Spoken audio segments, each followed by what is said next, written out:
Doctor గారు అట్లనే acid reflex అంటే అంటూ ఉంటారు, అసలు అంటే ఏంటి? యాసిడ్ రిఫ్లెక్స్ అంటే స్టమక్లో అందరికీ యాసిడ్ అనేది ఫార్మ్ అవుతుంది. మనకు డైజెషన్కి యాసిడ్ అనేది చాలా ఎసెన్షియల్. బట్ ఏదన్నా కారణం వల్ల ఈ యాసిడ్ ఓవర్ ప్రొడక్షన్ జరిగినప్పుడు అది స్టమక్లో నుంచి అన్నవాహిక ఈసోఫేగస్ అని ఏదైతే అంటామో అందులోకి రిఫ్లెక్స్ అవడాన్ని మనం యాసిడ్ రిఫ్లెక్స్ అంటాం. సో స్టమక్ ఎంతో కొంత యాసిడ్ని టాలరేట్ చేయగలుగుతుందేమో కానీ ఈసోఫేగస్ యాసిడ్ని టాలరేట్ చేయలేదు. సో ఈ రిఫ్లెక్స్ అయిన యాసిడ్ ఈసోఫేగస్లోకి టచ్ అయినప్పుడు మనకు ఛాతీలో మంట లాంటిది రావడం కానీ, ఛాతీ పట్టేసినట్టు అనిపించడం, కొన్నిసార్లు దాన్నే మనము కార్డియాక్ ఈవెంట్ కింద మనము కంగారు పడడం, ఇట్లాంటివి కూడా జరుగుతుంటాయి.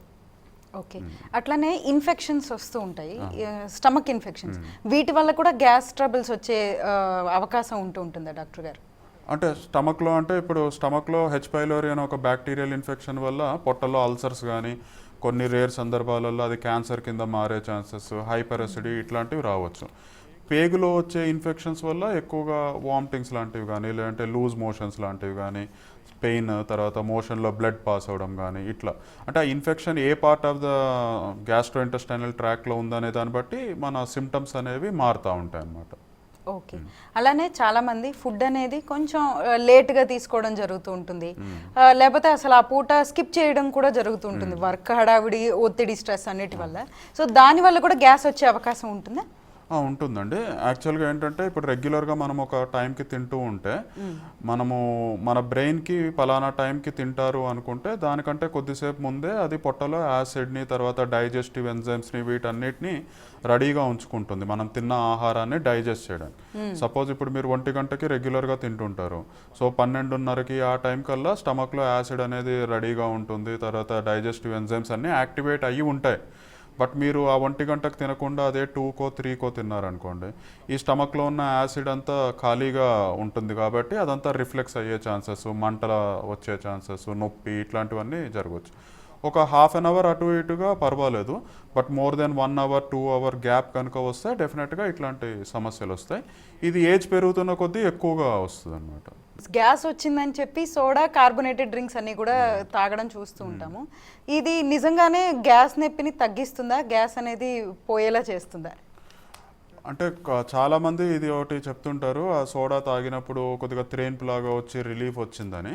బట్ అదే చాలా టెంపరీ రిలీఫ్ లాగా ఉంటుంది. But as such excessive carbonated beverages, ఫ్రీక్వెంట్గా సోడా లాంటివి, కూల్ డ్రింక్స్ లాంటివి తీసుకోవడం వల్ల యాసిడ్ కంటెంట్ పెరుగుతుంది తప్ప తగ్గేది ఉండదు. చాలామందికి ఆ పొట్ట ఎక్కువగా ఓవర్ ఈటింగ్, హెవీగా తిన్నప్పుడు పొట్ట అంతా బ్లోటెడ్గా హెవీగా ఉంటుంది. అప్పుడు కొద్దిగా సోడా తాగినప్పుడు త్రేన్పు రూపంలో వాళ్ళకి కాస్త రిలీఫ్ అనిపించవచ్చు. బట్ లాంగ్ రన్లో మాత్రము ఎక్కువగా అవి తీసుకోవడం నష్టం కలిగిస్తాయి అన్నమాట.